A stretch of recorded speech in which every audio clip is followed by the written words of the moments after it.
Hi, welcome back. I'm Beth.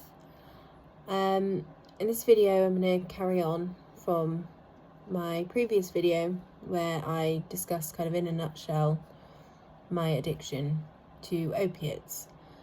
This one I want to cover something a bit different, which is buprenorphine, which is the medication that I was given and put onto to substitute my opiate addiction.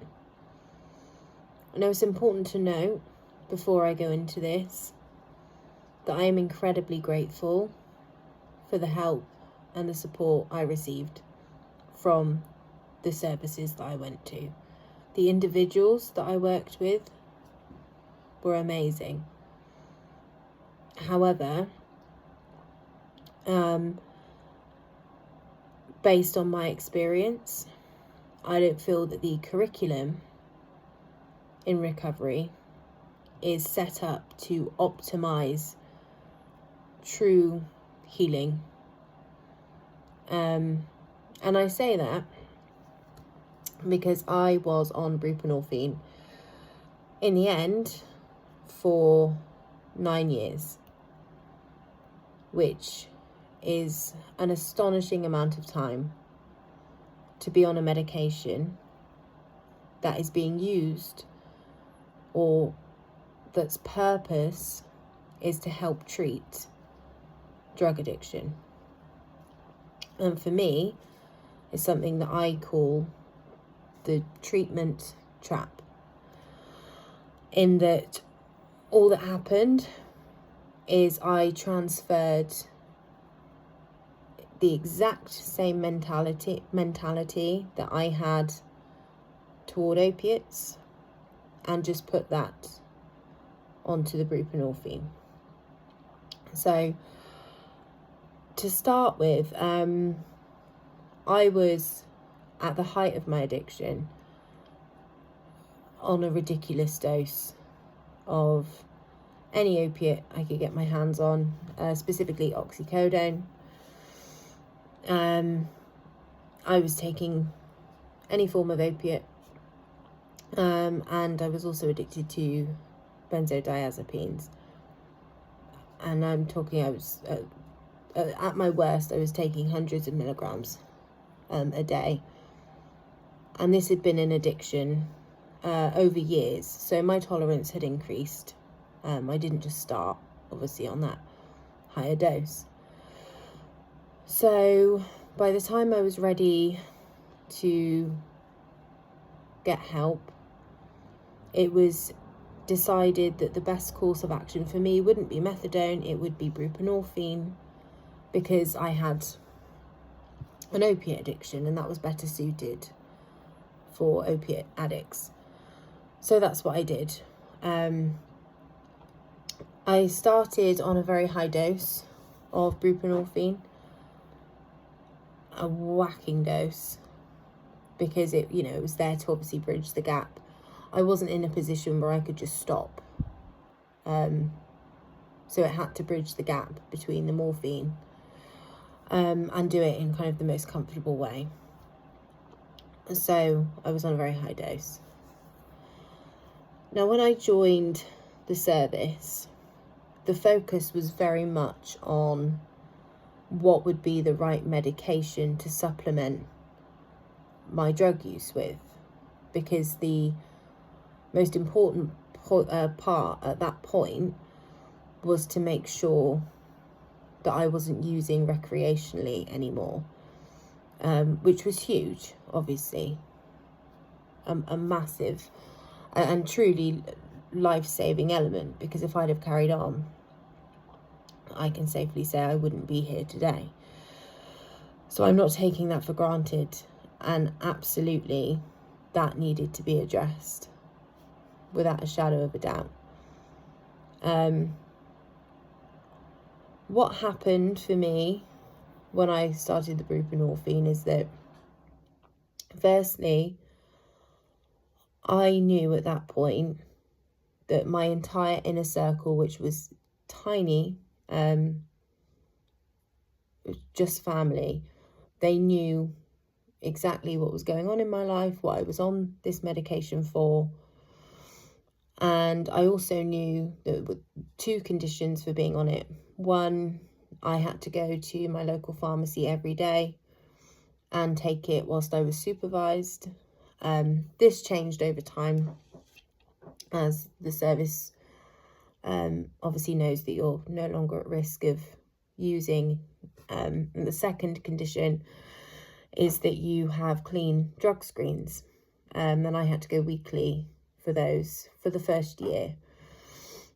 So I knew that if I even tried to use recreationally again, if I didn't show up at the pharmacy would contact the clinic would contact my parents, and they would find out. There was no way around it, really. And I'd also, I'd lost my contact with people outside of my family that could kind of supply me with certain things anyway. And I really was committed to change. I really was. Like, my life was a mess. Everything was a mess. So I was on buprenorphine, and for the first kind of 6 months, it was fine. Like, I adjusted to it. The physical transition from morphine to buprenorphine was quite smooth. But because I knew that this was now the only option I had in terms of any kind of drug, my addiction to it, obsession with it, was just as strong as it had been toward morphine. If anything, I clung to this more because it was all I had. And I didn't choose to look at it that way. That's the way I framed it as an addict. And I noticed quite quickly that as long as I was going to the pharmacy every day and I had clean drug screens, that that was fine. That was enough. Nobody was chasing me up. Nobody was suggesting counselling, which I'm not saying I would have accepted at that time. But it was easy for me to justify being on this medication. And because it was then more socially acceptable, because being on it was, I'm taking an active step in recovery. It's something I'm prescribed, so I'm not an active addict anymore. I could just justify its use. There were no consequences to it. And there was certainly no incentive or rush or pressure to come off of it. Now, I don't say that I had no accountability or responsibility there. Absolutely. I could have said at any point, right, let's try a reduction. I'm ready to see what I'm like on less. But the reality is, when you're dealing with someone who is so entrenched in addiction and who has been for years, 9 times out of 10, they're not going to recommend that.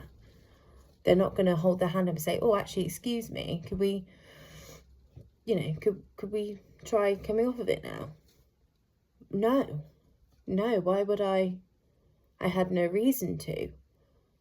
So the first time I tried my first reduction, tiny reduction, like 0.2 milligrams. They do it so gradually, so that it's done safely, because it's a nasty medication and very risky to just suddenly stop or reduce too quickly. So I tried my first reduction, which was literally 0.2 milligrams, nothing, truly nothing. And when that was first mentioned, like a week prior, that whole week leading up to that reduction, I didn't frame it as a good thing in my head. I framed it as a threat, as, oh my God, I'm gonna lose this medication. Complete freak out, complete obsession, to the point then that when the day came for me to pick up, I had this new dose. I had already convinced myself that I was feeling withdrawal, I was feeling twitchy, that it wasn't working, all in my head, all completely in my head, but it felt real to me. So after day 2, I think I'd just gone to the pharmacy, and I'd gone into it deciding that this isn't what I wanted. So I'd already from the beginning set myself up to not see this through. So I phoned my key worker and said, look, I'm not ready for this. I feel ill, and she just said, okay, if you want, we'll put your dose back up. And hearing that, I was like, oh, like the little addict monster in me went, yeah, let's do that. Now, she was doing what she thought was best for me based on what I was telling her. I'm not saying she was, a horrible person or wrong or didn't have my best interest at heart. But what I am saying is that I think there have to be clearer guidelines and sterner rules in reducing medications like this. And there have to be incentives for people who are addicts to work toward. There has to be something that gives you enough of a reason to push to come off of it. And that has to be done in conjunction with intensive therapy. That's the primary concern, is that my physical symptoms were completely abated. Like, that was fine. And no, I wasn't using recreationally. So in that sense, yeah, it did its job. It was a success. But my mindset hadn't changed. I hadn't looked at the root causes. I didn't know what the root causes of my addiction were. So I was still an addict that was essentially kind of just being given permission to stay an addict. And for me, the only reason I know that I'm not still on the highest dose of buprenorphine is because I have my children. For me, having my children completely changed everything.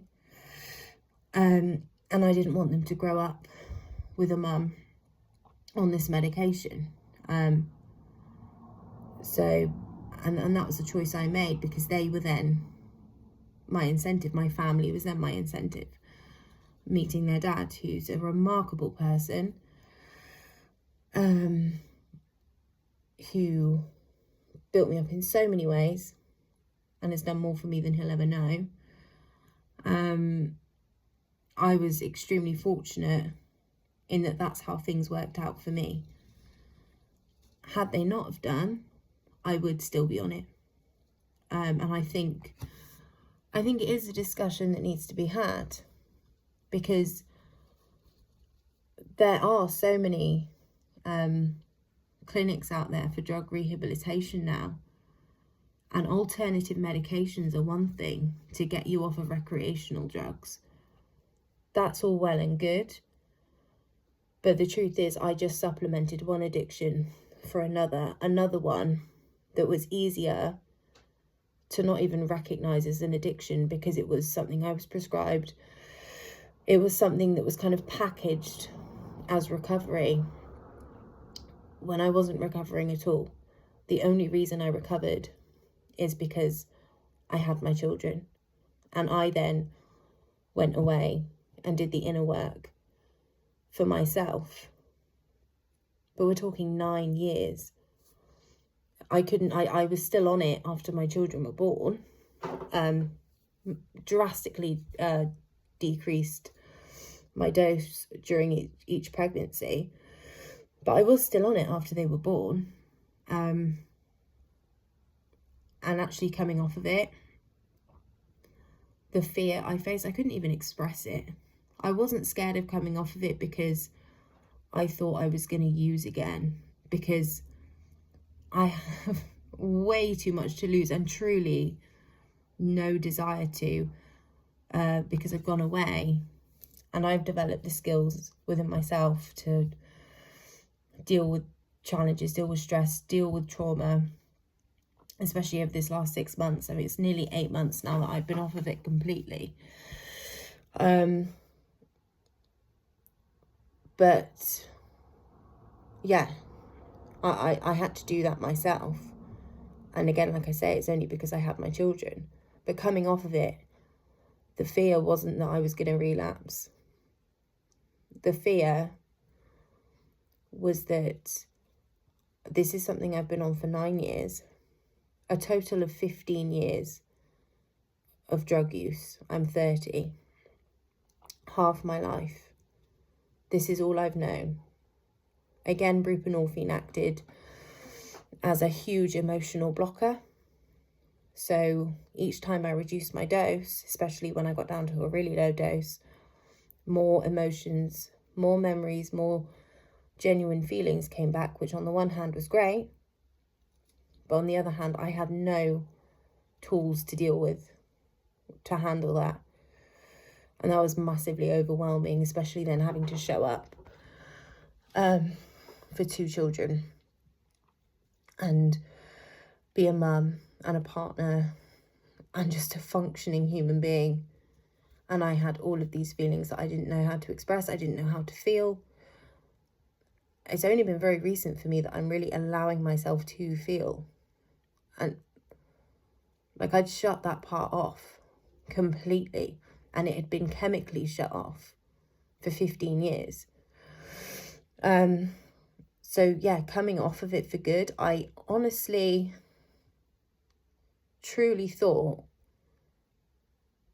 that I was going to mentally and emotionally implode, and that I wouldn't recognize myself, I wouldn't know myself, that I couldn't be a good mum, I couldn't be a good person, that my entire identity that had been tied up in drug use, everything I thought I knew about myself was going to fall away, and I was just going to fall away with it. That was the fear. That's what I was so deathly afraid of. And of course it wasn't like that. It wasn't easy.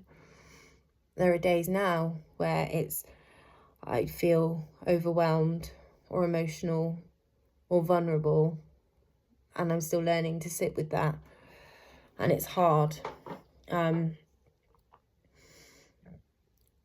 I think to be in treatment for 9 years, and there are people that are in treatment for the rest of their lives, at some point there comes a point where we have to stop calling that treatment, because it's not. Now again, like I say, I am very grateful, and I know not everyone has access to any kind of service or help.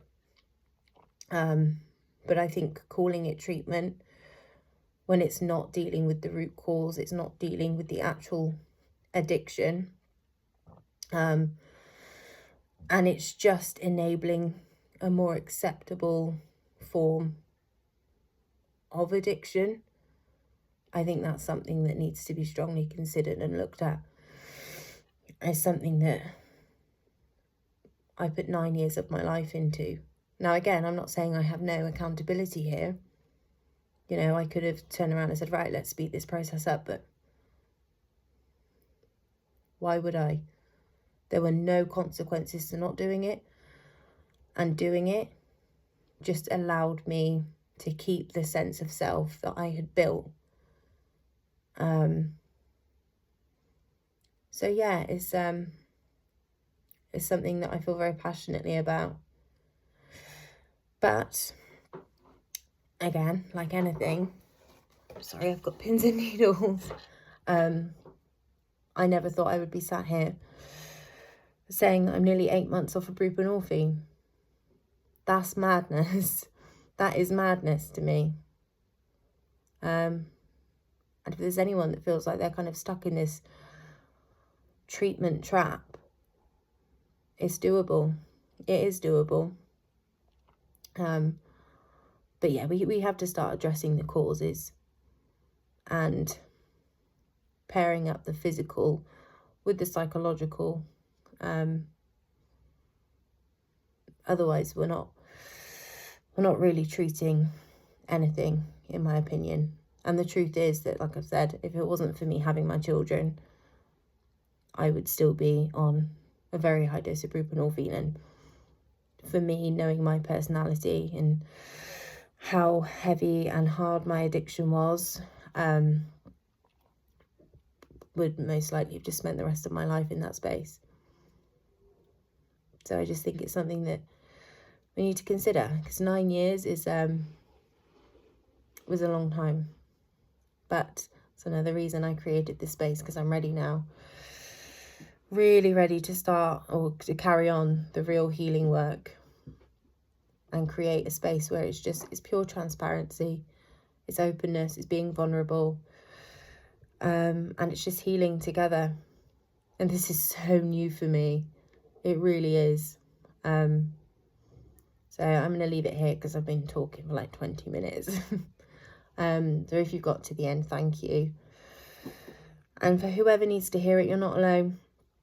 And I can promise you, there is always hope. There is always light. There is always someone willing to help. No, if you need help, I'm here, let's talk. Thank you very much, and have a great day or evening. Okay, bye.